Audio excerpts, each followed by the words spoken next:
Hi guys, welcome to another episode of the Wide Podcast. My name is still Hansen. Here we discuss life, law, business, and everything in between. My name is Val. Welcome to another episode. Guess what? Yes. Bede, I'm going I'm right supposed to into guess. it. I'm not supposed to say yes, but anyway. The Luya in me. Umenianza mapema leo. Ni mimi. Hiyo ni yangu, but anyway. Imagine I can't wink. Ala. Tebu wink for the camera ama kwa watu. Where? Staki please. Street cred is in jeopardy. Please, I beg. Hivi if I have to do it, I have to like in one. So mi hata siwezi katia. Niko na blink hawezi katia mtu. Unasema mamensa hivi kidogo is you cannot look sexy. Okay. Look sexy at the same time. I have to pick a struggle. I can't do both. I can't do both. Ni umwangalie cheki. Cheki hivi nimekumark. Kidogo hivi ublink. Mata niuliza aya uko sawa nini mbaya na macho? Why are you in a state of shock? Madharau iliyoko kwa hii set. Madharau yenye iko kwa hii set is serious. Speaking of which, so is kati ya boy. Not because I can't wink, but just generally ngumu. Because the dynamics behind it need to be, may feel like it's off. Like for me, the way I'm used to, the way I would prefer is the guy taking the lead, the dominant part, and me taking following, receiving the love, the provision, the what, you lead, you do all that, blah, blah, blah. And me, I'm supposed to be your peace, those things. For me, that's the right balance. Not to also say that I don't want it to be confused with declaring what you feel. Yes. Kwambia mtu unampenda, mi nayo naweza sema. Lakini mi na-expect nikisha kwambia hivyo, hapo ndo kazi yangu imeishia. So you take over now. Now the planning of the dates, nini hivyo. So in other words, you can lead somebody on but not lead somebody. Me, I don't lead people on. I'm an honest person. No, leading on to a point that they pick what they need to pick and then yeah. Got you. Because unajua mimi nimeunderstand ile meaning ya kulead on ile unafanya mtu ile Nairobi. Unafanya mtu anafikiria anakupenda. La haula. Punde si punde ghafla binvu. Kuna nini? Chini. Kuna video nyingine niliwatch. Unaona hiyo pati ya punde si punde. Someone who is not a Kenyan. Alisoma pand is pand. Punde. Punde si punde. Pand. There must be somebody from uptown huko kwenyu, but anyway. Si nimesema si Mkenya. Oh, of course. Pand is what does that mean? What does punde si punde? No, not pand, ni punde. Unajua sasa ule umesema you cannot okay, yes, you could prompt and give a man an idea of you liking them or wanting them. How you look at it, that's up to you. But could it be, this is just because you've said that you feel, but could the reason be that you fear rejection, like as a lady? Mpaka hata hati yangu imeanza kuris.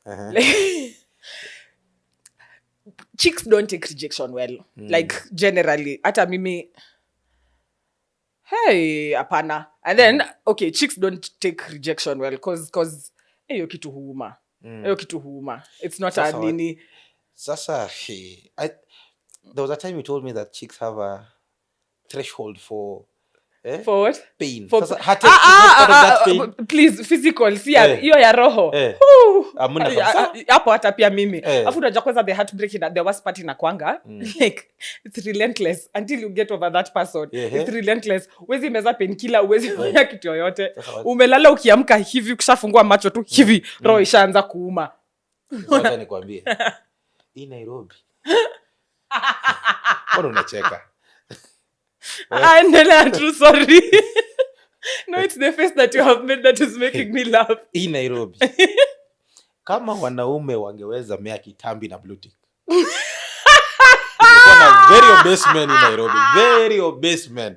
Yani rejection is our daily. Yani kigai. Ati nini? Kama mtu anaweza pata kitambi. Kama wanaume wangeweza mea kitambi juu ya kukula blue tick. Ai. Sasa kila mtu anatoshana na That's atuoli. ati Kila mtu anatoshana na trolley. unasema nini? Sasa imagine vile atuoli anatoshana alafu uongeze sasa blue tick. No man. So hapo inamaanisha like sasa mtu mwenye ako na like a guy who has a six pack yakulagi blue ticks like yeye ni Ideally kama the blue ticks would show. Wewe ungekuwa wapi? Jiongelele. Ungekuwa wapi? Tuseme. Hey. Ama juu umeoa saizi ungekuwa umelose your weight. Okay, but by that time unajua tena gym wakezi toa hiyo kitu. Unaona hata vile unasemanga lazima move on. Blue tick nena. But anyway, men we are built for I think kuna kitu tu wanaume yani wamebuild yani. We are built for the chase, which means exactly. You see, that's the point I was trying to that, make. Rejection is not really you move on. In fact, rejection inakwanga poju inatoanga akili hapo nasema at least I tried na yeah. Lakini sasa tunajua kuna wale who take it like it's how do I say it? Like chase me some more. Yes, kuna watu wanasema sasa umenikata sasa wacha niende. I think it's 50-50. Nikiongea kwa nafsi ya kwanza. If you tell me no. Or rather in my past when I was dating, if you tell me no, that's fine. I'd move. At least you tried. Yeah. But if you told me I don't think like you say it in a manner that it sounds like a dare. Or you say it in a manner that sounds like yes but not yes. Is there a now that I'll pursue. Is that like is there a way to like guys tell the difference between the two? Ile ya kuambiwa no which is final na ile ya I'm playing hard to get. Yes. If playing hard to get it would be like I think I just said playing but playing uko na bahati sikusikia uko na bahati sikusikia ilikuwa ya chini ya maji. Playing hard to get in my opinion would sound like I'm not ready. You're cool but I don't think I'm ready for this. Maybe with a little bit more time I would. That's you telling me apply pressure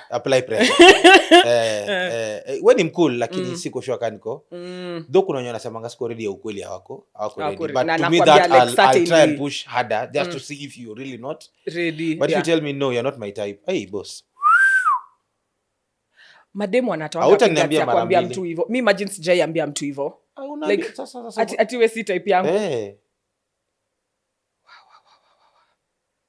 That's so cruel. I don't know why, but there's an element of nini. Okay, fine, it's true. You think it, but don't say it to the person. Think it wewe mwenyewe like, hey, this guy is not my type ni nini. Then let my no be no. Not ati no. The only reason why I'm not dating you is because you're not my type. No, your type yako venye amekufunja roho huko nje. But I think Nairobi chicks just love toxic, but it's fine. They love toxicity. Nairobi chicks. Expound. Next stop. Nilikuwa ninangoja. I was waiting for you. Hivi. Nilikuwa najua penye ndakupatia. No, I think what I meant was there's a thrill that comes with it. That's what I've come to see. Because mtakuja mseme, I want my man to be tough. I want my man to be... Then when the man is tough, tena mnaanza stories. It's a problem again. Ati manze is not too male. He's not too mellow. He's not softening up to me. He's not being romantic. Kama sahi, let me give you an example.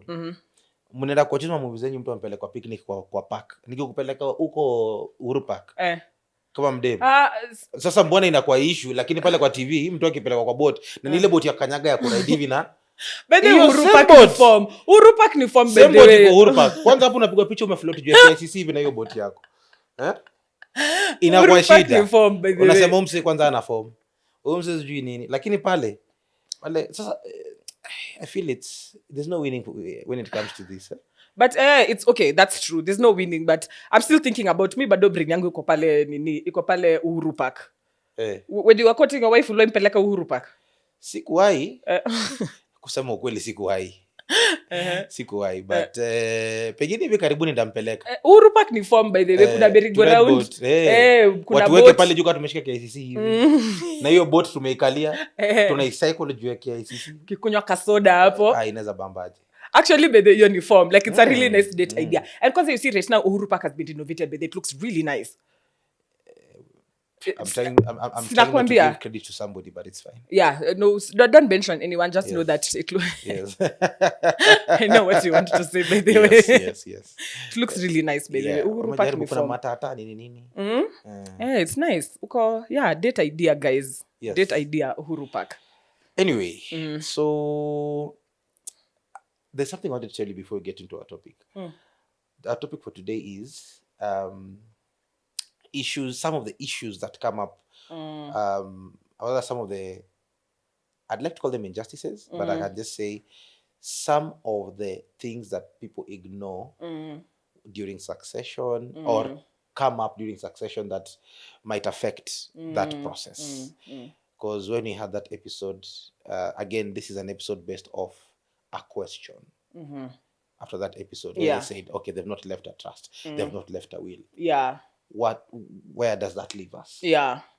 We all know patriarchy is what has been driving the world. Right? Not really driving the world, but patriarchy is at the center of power, of family, of of religion. God the Father, God the Son, and God the Holy. Okay. Because also ukisema God the Mother ina sound a bit off. Ayuko. Sasa ndo nasema ina sound a bit off. Sababu it is never it's never said like that. Yes. Yeah. And the patriarchy is not a conversation that started today. Yeah. The first human being was to be created. A man. Yeah. It was a man. Yeah. Yeah. In my opinion, that creates a level of hierarchy. However, I always also say that most times second position is the best.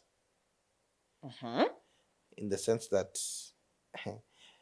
the woman came second and my wife is the best. That is one. Wisdom right there, my G. Okay. Wisdom right there.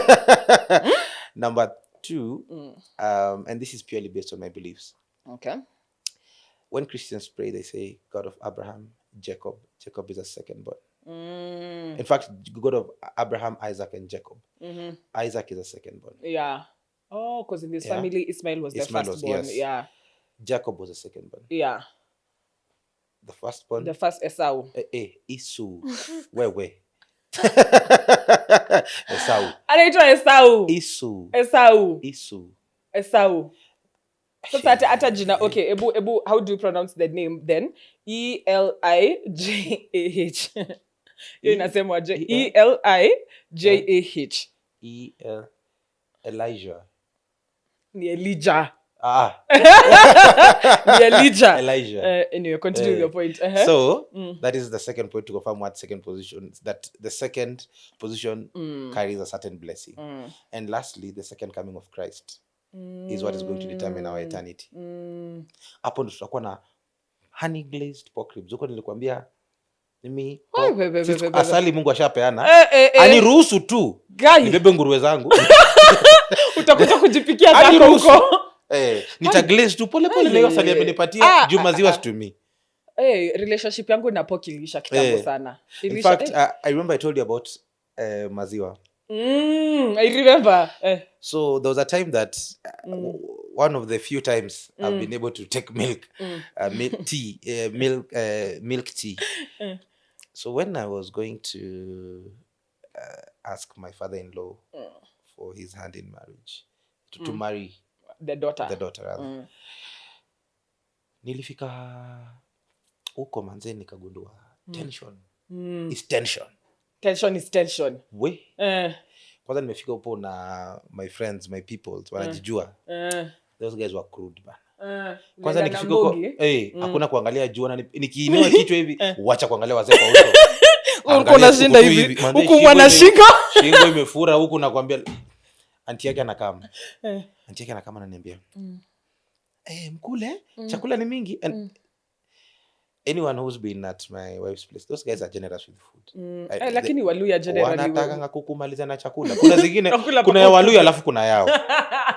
Sema mzee ile siku wase wetu waliendoko waswali kwa mauko wanataka wanakata kurudi home. Je chakula. Wamedishi huko mtu atalala kwa barabara mkidrive. So auntie yake anakuja, one of the aunties, senje, what people senje. yes, one of the senjes comes and pours tea in my cup, milk tea.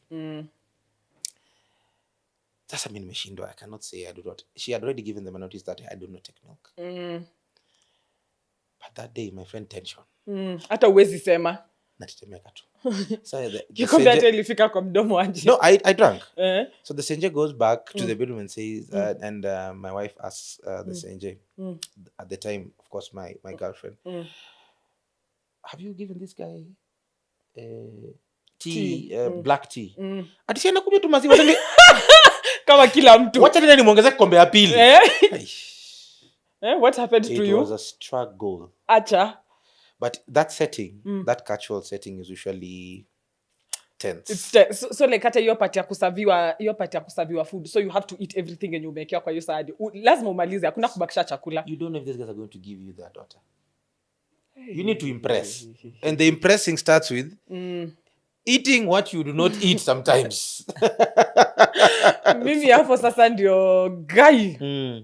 Okay, but I can understand like in instances like that. It's so interesting because no matter how much you have modernized, umeishi Nairobi, huku umeko huku nje, hata majuu. In the African setting, culture must be respected. At the end of the day, culture plays such a huge role, regardless of how modernized you are in all that. You have to go through like the culture. So if the culture requires you to ask for her hand in marriage, and the dad must accept first. Amwezi kuja hivi kimangoto mnasema kisawa shida yenu si tumeenda kuoana venye wazungu wanafanyanga. I will marry her whether with your blessing or not. Hapa. It's hard. Though I've seen people who have proceeded to marry without the parents' consent. Yeah. But then you see it factors into a lot of things because dynamics, family dynamics. So mkioana by force, like for example, if the guy was not accepted at home or like the chick was not accepted at home. So does that mean that when you go to visit your people, you go by yourself or you know, or you just simply don't visit your people anymore because they don't like your wife? You know, like it's dynamics. It leaves you in a very precarious situation. Yeah, that's true. Yeah. Culture is also like culture goes all the way. Like I think about things like even me having grown up and lived in Nairobi all my life, I still follow like as Kalejits, we have this superstition. Is it a superstition or it's a belief? Hakuna kula kwa giza. Kula kwa giza wewe ni mchawi. You can't eat in the dark. Wewe ni mchawi. Yeah. Sasa stibi kipotea ukidishi. Sasa si utagoja paka irudi. Wacheni. Na sasa hata unaona aje keje unakula. There's also that. You don't practically that, this is movement. You are born with this. It's innate. Unazaliwa ukijua vile mkono inafaa kwenda kwa mdomo. There's like a lot of first of all, I want to diss you lawyers first. There's a joke I had. Ningekuwa tumefika London saizi. Kama si Waluya kukatalia Congo Forest Jamapera. I think hapa ndio inafaa tukati hii conversation. Sasa ni kama you are becoming disrespectful. Na kwa mpasono. Sasa unasemaje tulikuwa makongo ya mapera. Congo Forest. Hiyo ndio imetukosea. Hatungekuwa na William Arab Samoei Ruto. Tungekuwa tunateseka hapa sasa hizi ndio tunateseka sasa. Tungekuwa tuna decide story ya Biden na Kamala. Na Trump huko. Unajua lakini kulikuwa na time. Sorry. Kulikuwa na time Waluya ndio mlikuwa mmeshikilia the meme economy. Lakini wakisi have come in thick and fast. Thick and fast. Very quick. Oh my God. With the ambassador Mbarambamba but anyway. Nilikuwa nimesema about Mbarambamba. Ule ni cheesy. What is that? Time ya nini pia Wakale tulishikilia. Kulikuwa na time pia sisi Wakale ndio tunabeba wa shamba ni ile. Ati? Sema tena sitakusikia. Nyuko mmechapa. Nyuko wa shamba. Mimi msupa kama mimi unaweza sema sisi tumechapa. Si sura. Like nyuko wa shamba. Wakale okay. Lakini si wote. Si wote. Kumbuka ile time. That mall in Kericho, West Side Mall. The first time it had an escalator. Nakumbuka hizo videos. Wakale waliona shida. There was kwanza kuna moja inaitwa hapa Eldoret inaitwa what's the name of this mall. I can't remember. There's a very prominent mall in Eldoret. I know the one that has Carrefour right now. I think it has Carrefour. But when it started, as you said, they could go to the escalator. Wanapanda. Wanashuka. Then it has glass lifts. Nyuko wa shamba tukubaliane. Hizo escalators zilileta shida. Wale mmekuja Nairobi ndio mlipona. Wenye mlikuja kusoma Nairobi sasa ndio mlipona. Tutaokoa kijiji kidogo. Vijiji. Hey my God. But anyway, speaking about culture.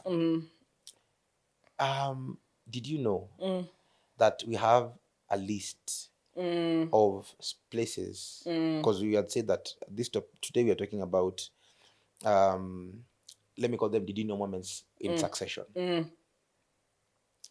If at all you live in a place like Kajiado, Marsabit, Lamu, there's a list, Turkana, where pastoral nomads. Yeah. Let me use your kuna ma L na ma Aro na ma S na ma chongo simeze ulimi zitaleta shida. Naweza meza ulimi bana nitaleta shida. When hizo areas if at all somebody dies and the property around that area is agricultural, if the main provider or let's say let's say the man dies and he dies intestate, in other words he dies without a will, that property is not subject to the Law Succession Act. It's subject to customary law. Oh yeah, I think it's Cap 160 Succession Act. Yes. Mahali hapo. Yes. I think nimeona kitu kama hiyo. So it will be dealt with under customary law. Yes. So the reason I picked that part out is because Kajiado is one of those places. And Kajiado has Ngong. Yeah. Kajiado has Isinya. Kitengela. Part of Kita, I think. Yeah.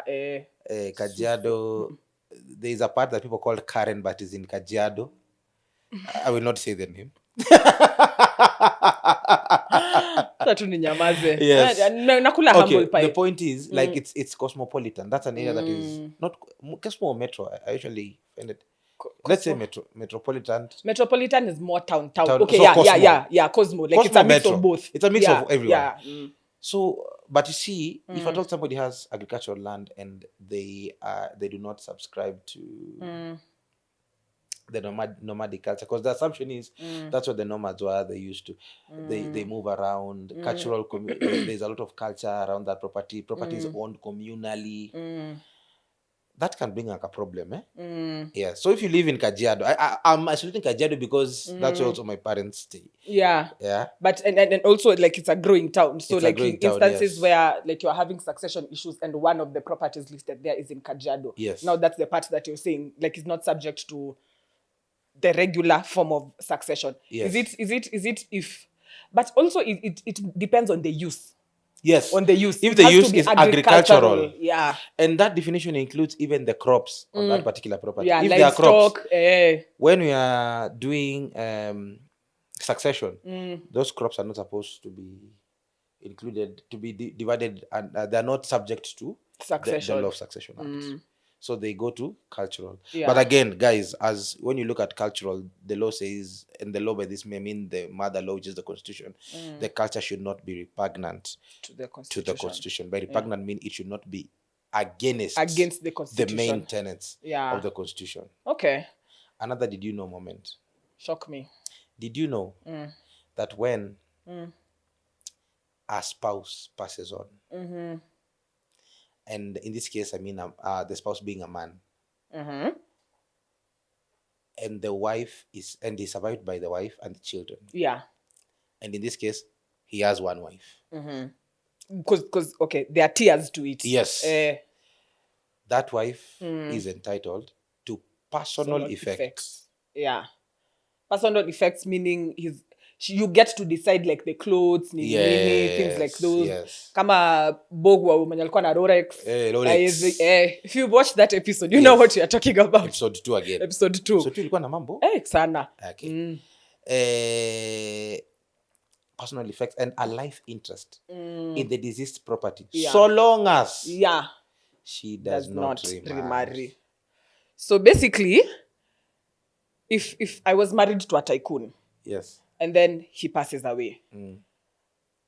My interest in his properties ceases the day I say I do to someone else. Correct. Okay, mmesikia hiyo? Not cohabiting. Marriage. Yeah, because marriage is defined right now. Yeah. You must have a certificate. Yeah.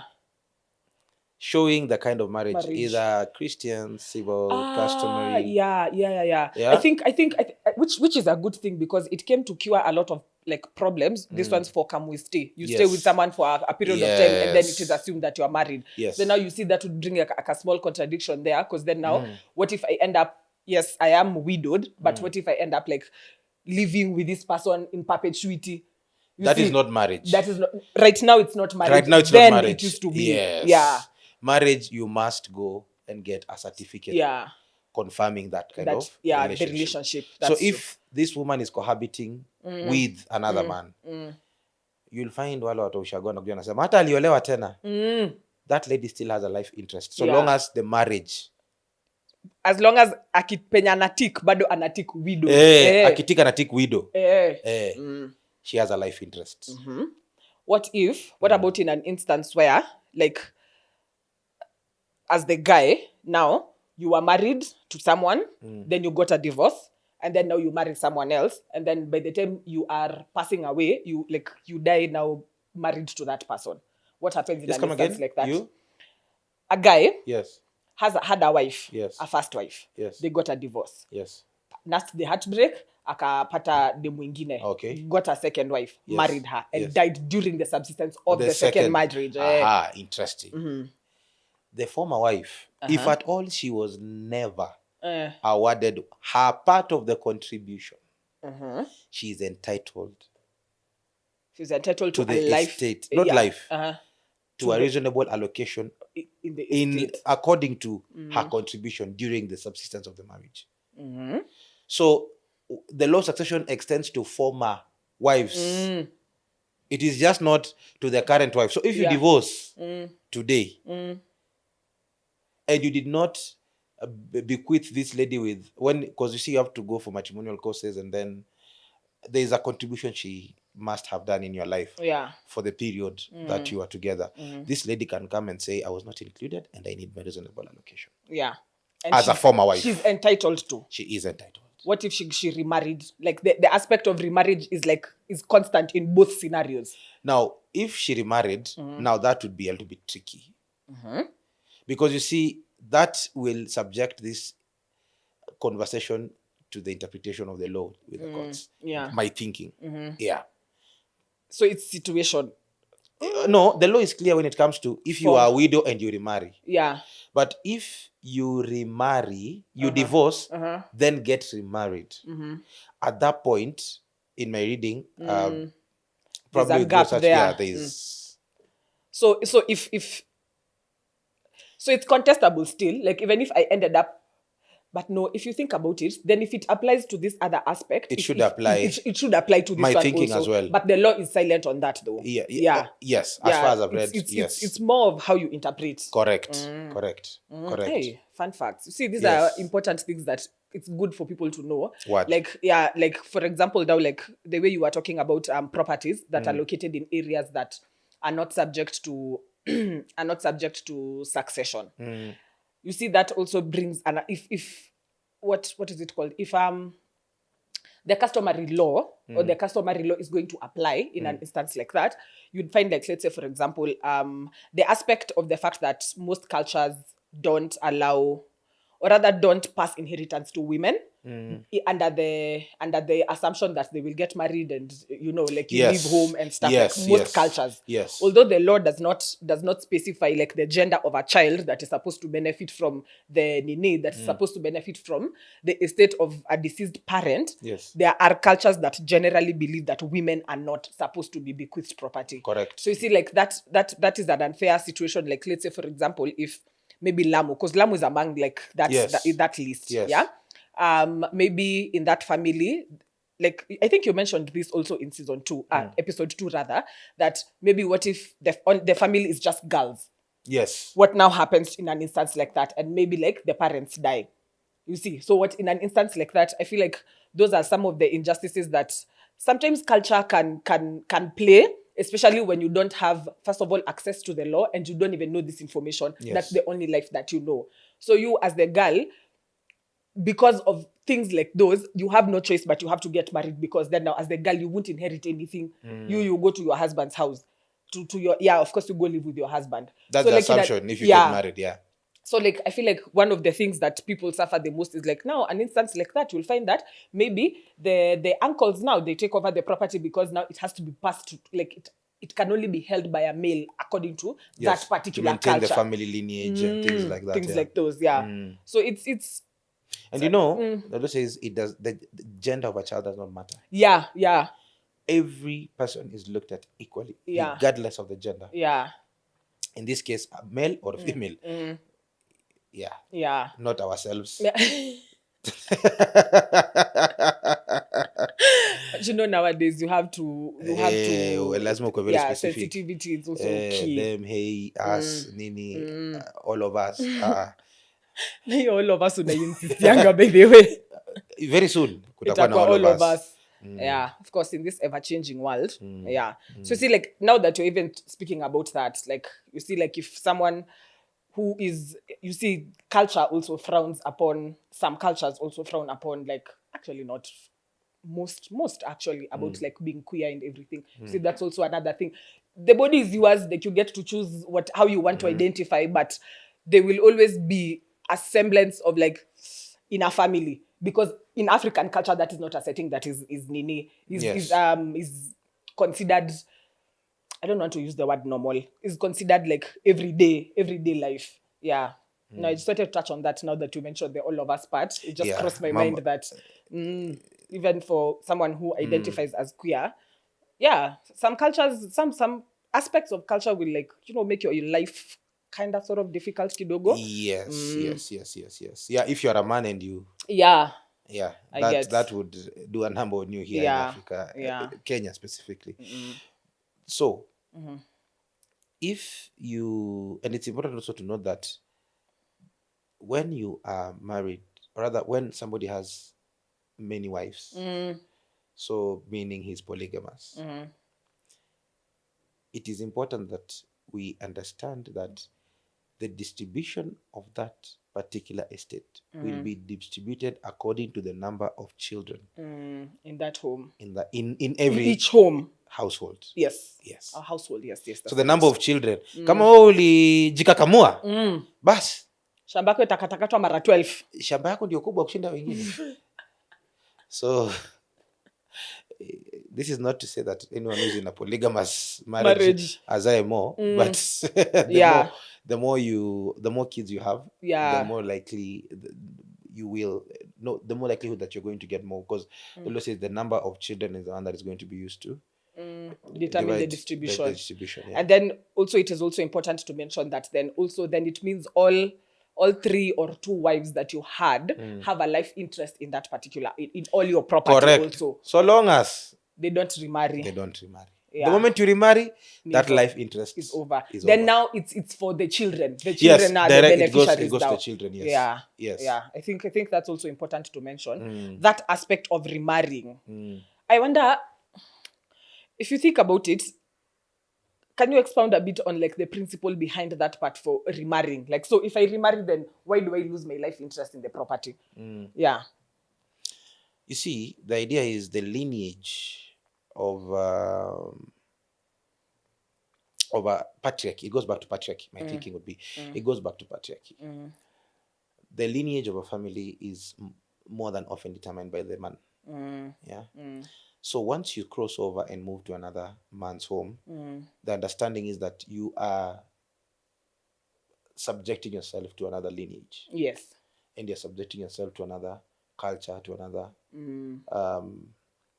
way of doing things.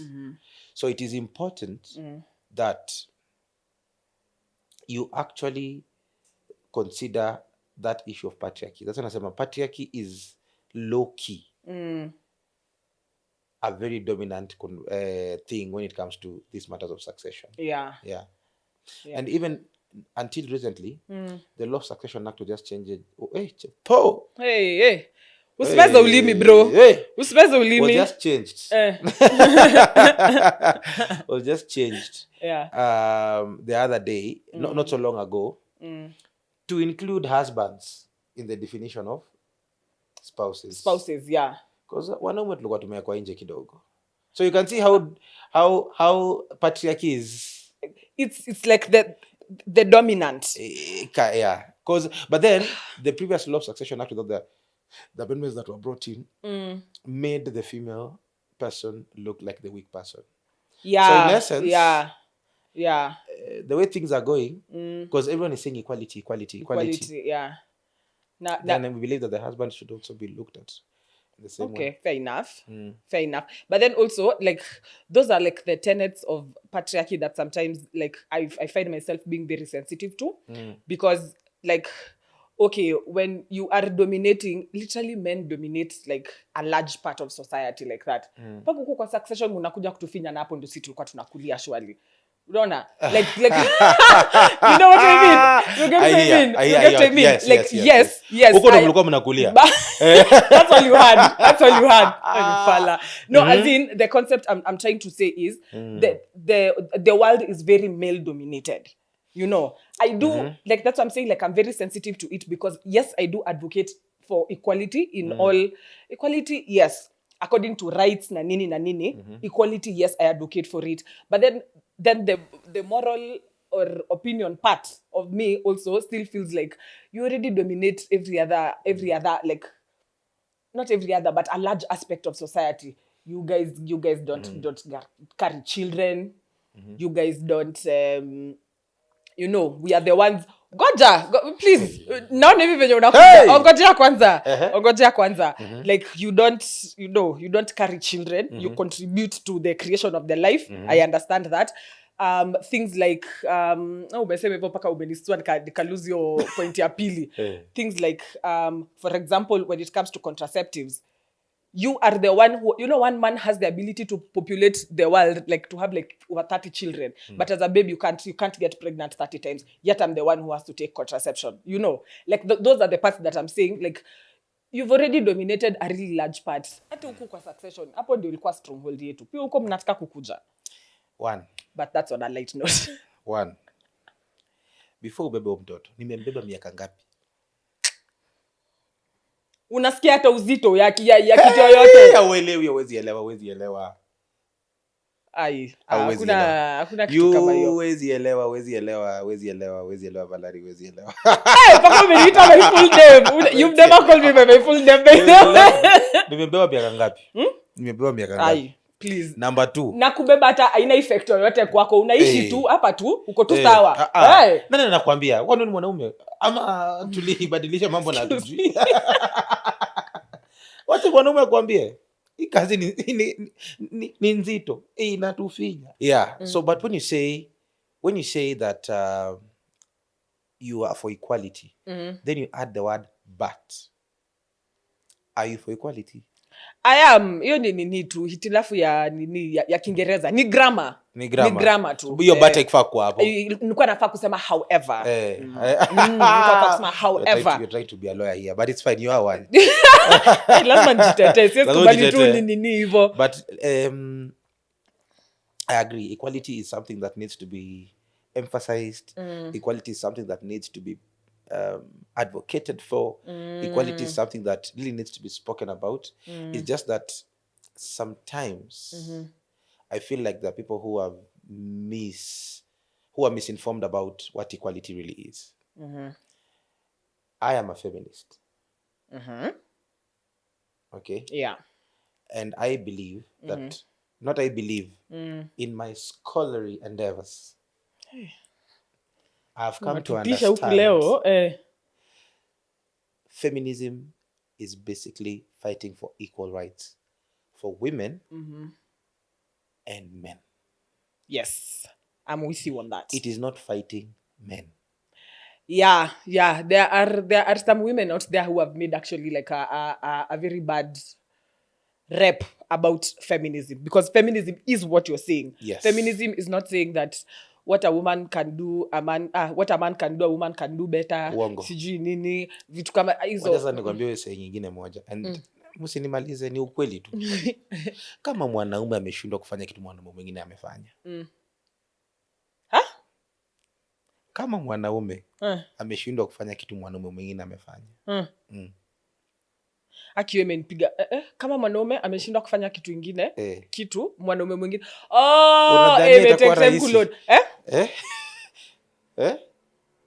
okay, me this is how I'm understanding. Si rahisi hivyo. Hapo umeongea legalizi ya Kiswahili. Hebu sema hiyo statement tena. Mimi sielewi. No, you've said it's not about what a woman saying that what a man can do a woman can do better. Feminism is what a man can do a woman can do. Yes. Yeah. Yes. That is feminism. Yeah. That's what I'm saying. So mimi nasema hii yangu sasa ni ya men. Si imetoka man cave. So hiyo ni manism. Kama mwanaume ameshinda kufanya kitu mwanaume mwingine amefanya jamani. Itakuwa ngumu. Itakuwa ngumu. But me, at least I'm with you on that, because also even me, like I feel like there are things that just let a man do it. Like just let a man do it. Sasa uanguke kutoka huko juu kifix bulb na kuna mwanaume kwa nyumba. Unaona? Strength of a woman. Independent woman. Umepanda huko. You know, I used to be like that, by the way. Kitambo, I used to be like that. Me, I'm an independent. Independent babe. I can do my own things, nini. Hadi gas nilikuwa hadi najibebea kwa stairs. Squeezy. Nivunjike mgongo. Beba gas kwa stairs. What? Nilikuwa beba hivyo. Shopping hapo kitoka supermarket hivi. Okay, nimekomea hapo kwa gas. Shopping yote tunaweza. Gas. Nilikuwa nabeba. Kwa nabeba kwa stairs nafika na hiyo time I think I used to live in like I think 4th floor. Kwanza unapanda floor 2, unasimama unapumzika kidogo. Unapanda hizo zingine 2. Nafika naifix naifunga mimi mwenyewe. Squeezy. Nitaiacha hapo chini na niambie kiateka nipandie na hiyo. Funa unamwona ya macho. Siwezi kubali. Sema tu kienyeji liisha. Small money kidogo.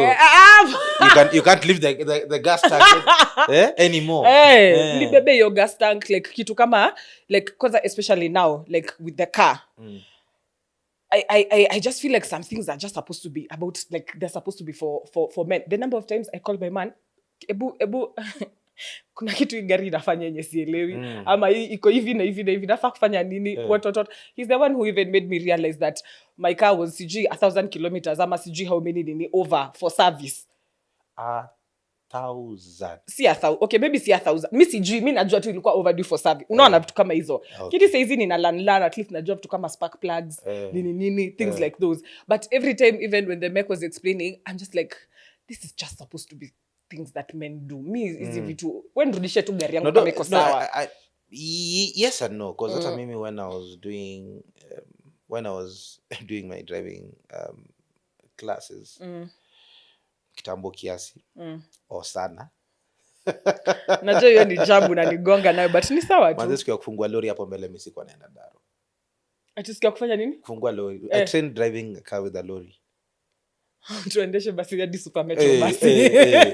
So you kufungua lori hapo mbele because they used to tell us other than just being a driver you also need to understand what is happening pale mbele. Mimi sikumbuki tukifunzwa hiyo kwa drive. Tukuonyeshwa huko mbele. Manze hiyo siku siko naenda Daro. Nikaanza kwa nini na train kwa mechanic kama kwa dereva.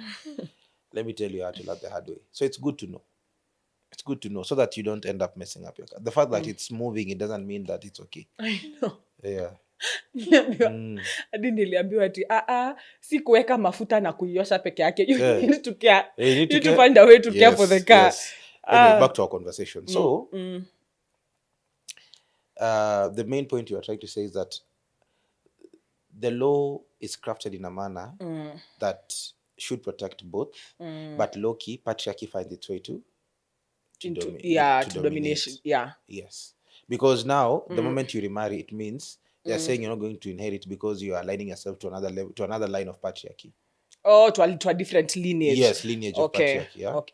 Me usually, okay, I get that. I think I was looking at it as the essence of that estate being like having a life interest is so that the person who used to provide for you, and which is also like another form of patriarchy, because men are the ones who provide and stuff Most according times. according to the patriarchal system. Yes, That's what I'm saying. Yes. So since the person who used to provide for you has passed on, at least the assets that he left are what you should benefit from. Yes. But if the person is with, if the lady is with another man, then it means someone else is providing for her, so she doesn't need that. Correct. That's the concept behind it. Kinda. But the main one is it's another lineage of patriarchy, basically. Okay. Yes. Okay, I do get, but yeah. Maybe because I'm a woman, that's why I'm doing it. Remember, like that. law is drafted in a manner that fits the culture of the area it governs. In Kenya, patriarchy is the dominant culture. Maybe except for the Kikuyus, if I'm not wrong. That's why matriarchy is more stronger than patriarchy. But the rest, my understanding would be, because I'm not in, but I know most, patriarchy is it. And that's why the law would be crafted in such a manner. Yeah. Yeah. Hey, okay. That's an interesting aspect. But of course, as we said, there's a way to avoid all this. Trusts. I feel like every time we talk about succession, it always leads us back to that. That's the only secure. It's the only secure need. That's the only way. Because that aspect of the remarrying does not apply to the trust. It does not, so long as, unless you see, the trust can be amended. Yes. But you cannot, let's say, remove property from it unless you.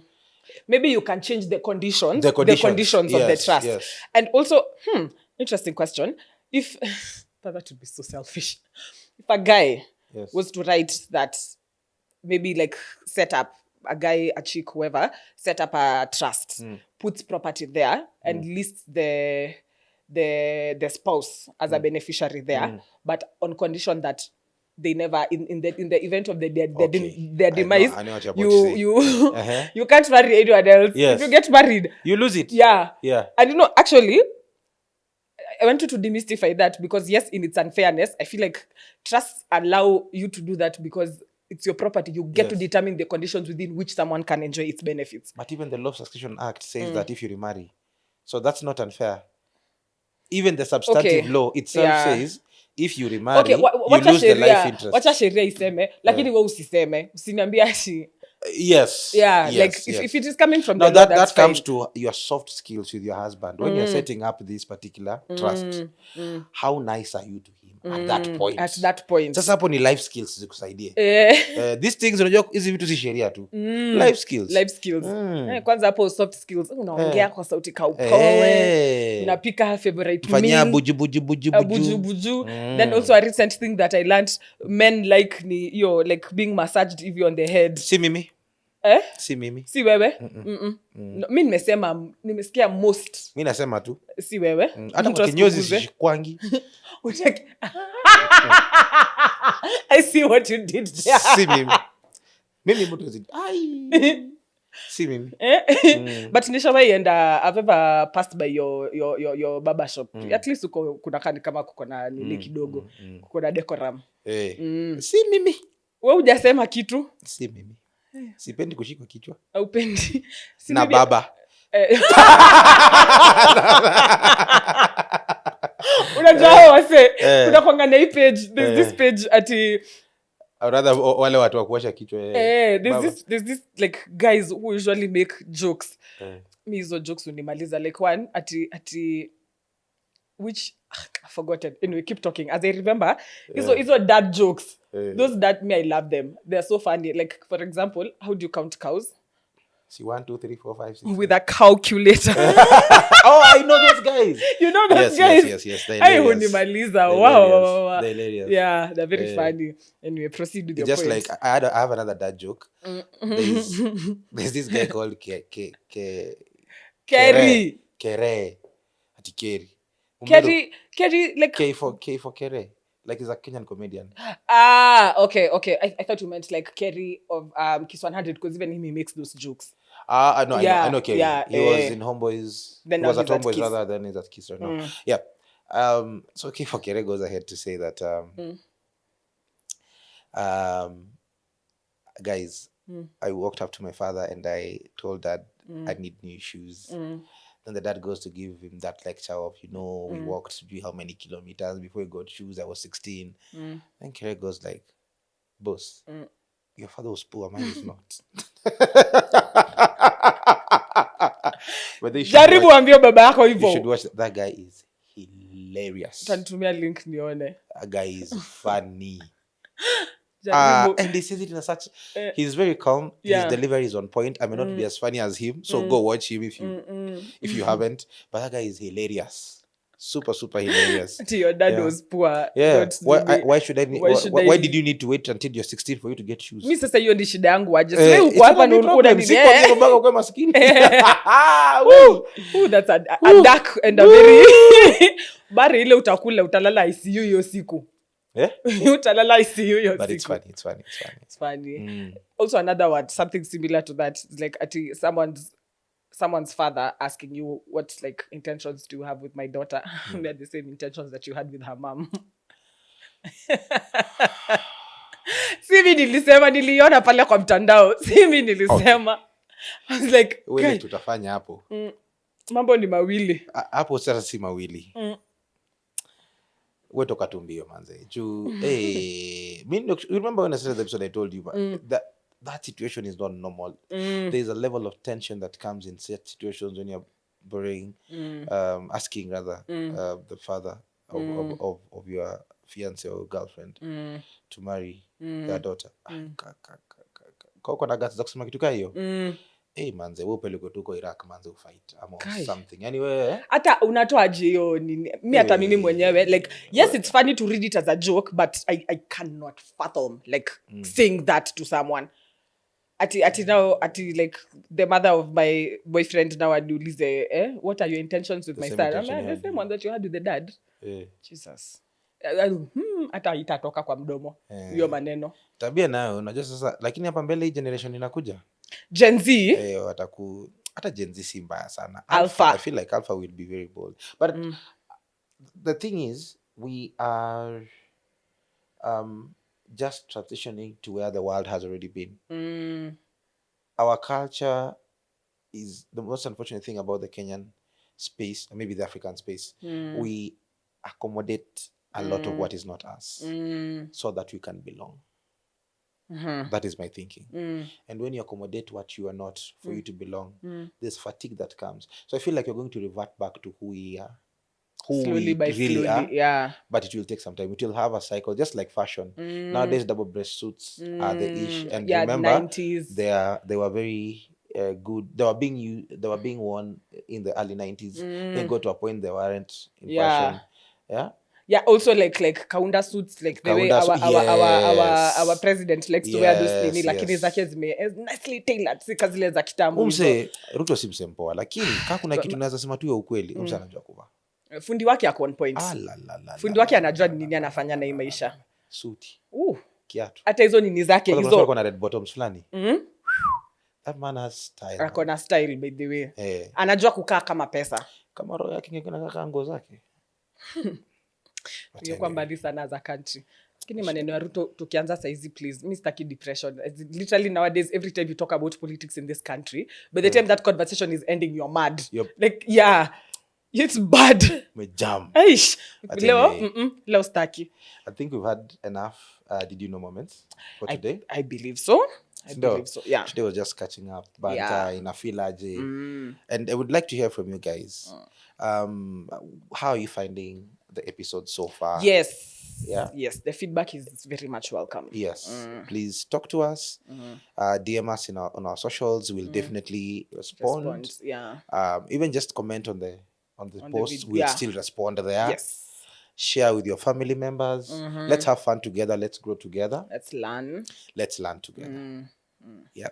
So that's it from me today. Okay. I think that's it from me too. Thank you very, very, very much for watching this episode. If you haven't already, please subscribe to our YouTube channel. Correct. Like, share, and please follow us on our social media accounts, Instagram and TikTok at The Wide Podcast.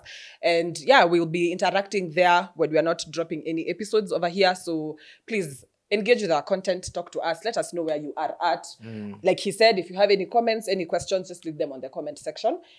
below. We'll leave a link to episode 2 also, because like kind of like the conversations tie with each other. So you can start with that so that this one can be more like, it can be, I don't want to say make sense, but like the information will be wholesome that way. So thank you very much for watching, and that will be it. We will see you on our next episode. Peace Out.